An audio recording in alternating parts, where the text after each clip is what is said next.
Hello दोस्तों, नमस्कार। मैं हूं धनेश और आप देख रहे हैं कृषक इंडिया कृषक भारत।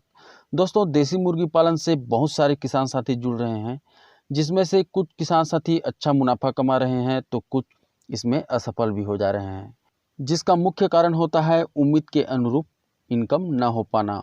हम जब पहली बार पोल्ट्री फार्मिंग करते हैं तो सोचते हैं कि 500 मुर्गी डालूंगा और इतना मुनाफा कमा लूँगा, लेकिन कुछ मैनेजमेंट में कमी और कुछ बीमारी के कारण हमें अपने सोच के अनुरूप इनकम नहीं हो पाता है, तो हम बहुत ज़्यादा निराश हो जाते हैं और अगली बार के लिए चूजा ही नहीं डालते हैं।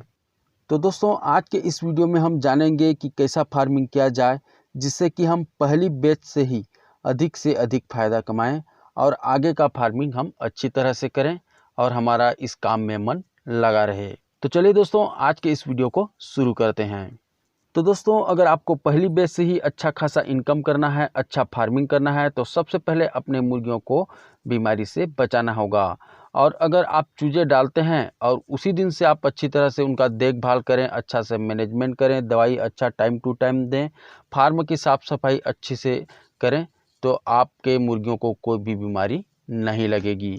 और अगर आपके शेड में बीमारी नहीं आता है तो आपके मुर्गियों का वज़न अच्छी तरह से बढ़ेगा और जब आप इनको सेल करेंगे तो आपको ज़्यादा मुनाफा होगा। दोस्तों, नेक्स्ट पॉइंट है हवा, पानी, दाना का उचित प्रबंधन। अगर आप मुर्गियों में अच्छा रिजल्ट चाहते हैं, उनके वज़न को अच्छा बढ़ाना चाहते हैं, आप चाहते हैं कि उनको कोई बीमारी ना हो, तो आपको इन तीनों चीज़ों का बहुत ही ज़्यादा ख्याल करना पड़ेगा।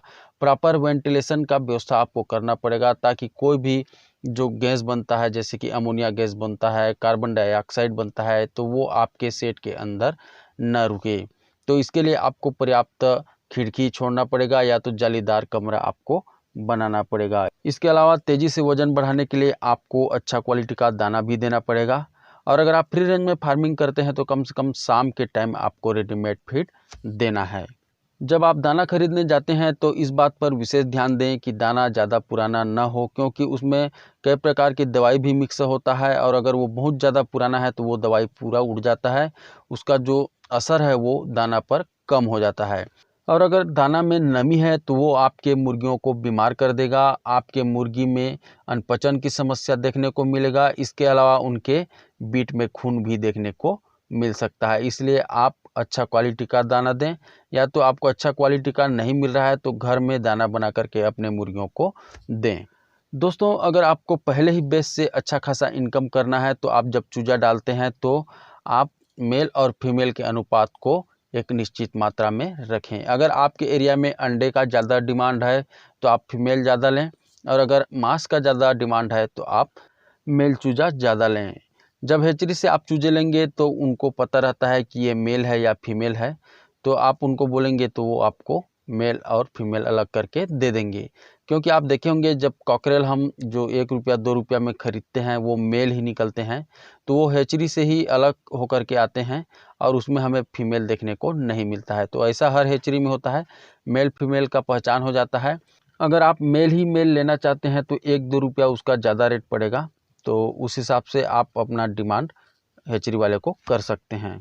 दोस्तों, अगर आपको पहले ही बेच से अच्छा खासा इनकम करना है तो एक चीज़ आप और कर सकते हैं, आप अपने सेट के सामने में कटिंग शॉप खोल सकते हैं, या तो फिर कहीं आपके आसपास के गांव में या शहर में कटिंग शॉप खोल सकते हैं।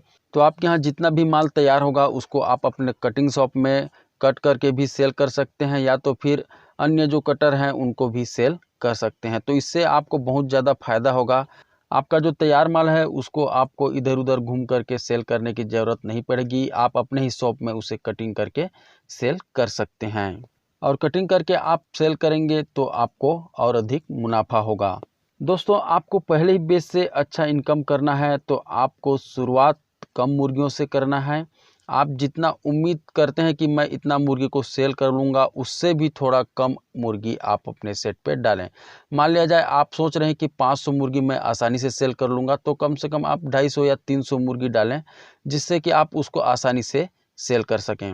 और अगर आप 500 में 500 डाल देंगे, हो सकता है आपके उम्मीद के अनुरूप सेल नहीं हुआ तो आप उसमें धोखा खा जाएंगे। इसलिए ओवर फार्मिंग ना करें, जितना उम्मीद कर रहे हैं उससे थोड़ा कम ही चूजा अपने सेट पे डालें।